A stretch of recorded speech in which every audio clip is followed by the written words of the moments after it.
Hey. Welcome back to your number one podcast. Where you at? I'm your number one host, Will J. Bailey. Thank you for joining us again. People often seek validation and the need to have someone to vouch for something or someone. But this one needs no vouching or validation, folks. I am not one to speak falsely, and I seek and speak the truth. This is the one that speaks for itself, mind you. All you have to do is check it out, compare it, and contrast. Gather up your top leaders, your highest ranked position holders, including doctors, lawyers, psychiatrists, pastors, ministers, governors, mayors, etc. Come one, come all. This is the one that makes you ask the question, who trained this one? This is the one that either makes them like-minded, enlightened, exposed, responsible, unaccountable, or guilty as charged. Yes, indeedy most. I am that one, the one of one, number one, first to come, last to leave. Let my words be heard from the mountaintops of society, radio and video broadcasting platforms and stages, to the bullhorns and campuses of the colleges, to the gyms and auditoriums of the high schools, to the church podiums and congregations, to the nonprofit initiatives, to the street corners, the jails and prisons, and the homes and households of the people. Yeah, you. This is not something I have for sale. This is what I have to share and to tell. This is not about who trained me, but who sent me.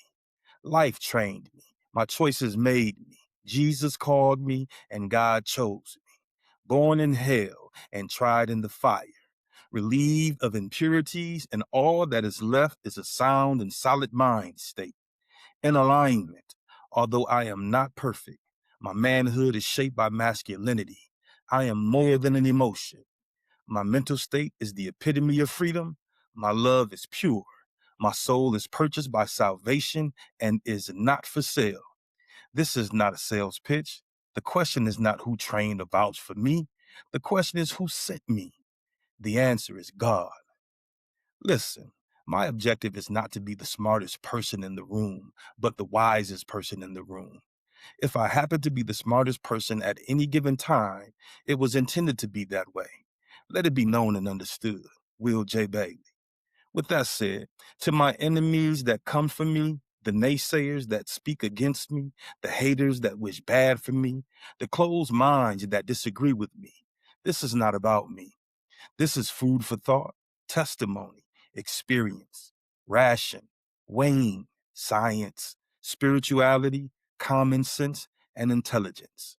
The enemy has already divided my family, stolen my children, formed alliances against me and my life's calling for prosperity. You voted me out of the negotiating rooms and tables, spoke ill of my name in sabotage, placed titles on my colleagues who could never hold a candle to my candor, to my abilities and strengths. You tried to steal what is mine and use it for your own reign when I shared it with you willingly. You tried to block me from a fair shake and a fair trial, block me from speaking on my own behalf. But whom shall I fear? After all your tricks, plots, plans, and schemes, I am here, and by he who called me, he who has sent me on his behalf, to warn you of his wrath and coming, to be a demonstration with my life that God is real. Glory to God. Romans 8:30 says, the chain of salvation. This is where Paul links 5 actions: foreknew, predestined, called, justified, and glorified, indicating an unbroken sequence where every person God chooses is brought through the entire process. Here's some key points on that. The past tense glorification is glorified is written in the past tense, which is a prophetic past, meaning God views our future, perfected state in heaven as already accomplished.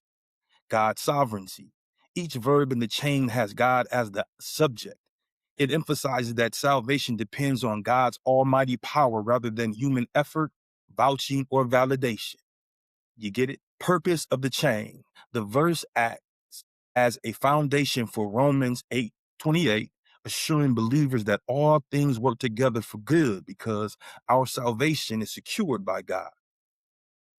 Then we have Matthew 22, 1 through 14, presents the parable of the wedding feast, where Jesus warns the rejecting God's invitation to salvation, offered to Israel, then to all, and this leads to judgment. It teaches that righteousness is a gift to be accepted, not earned, and emphasize the urgent, universal call to the gospel, meaning all that are called to the gospel, while noting that many hear the invitation, but few truly prepare their hearts to enter.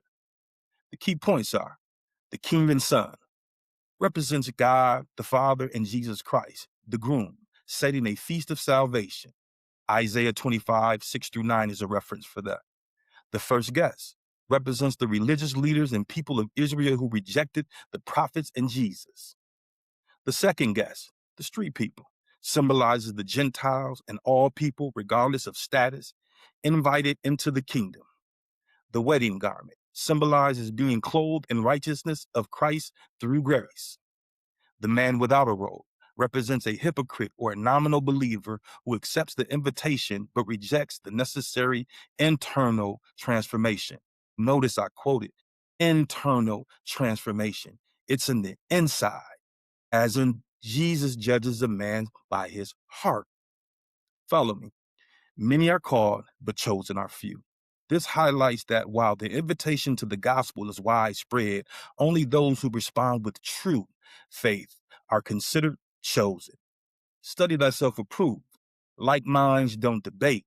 We unite, align, fellowship, encourage, pray, and fight the good fight. Where you at? I am your number one host, Will J. Bailey, because two is not a winner and three nobody remembers. Yes, indeedy most. Peace.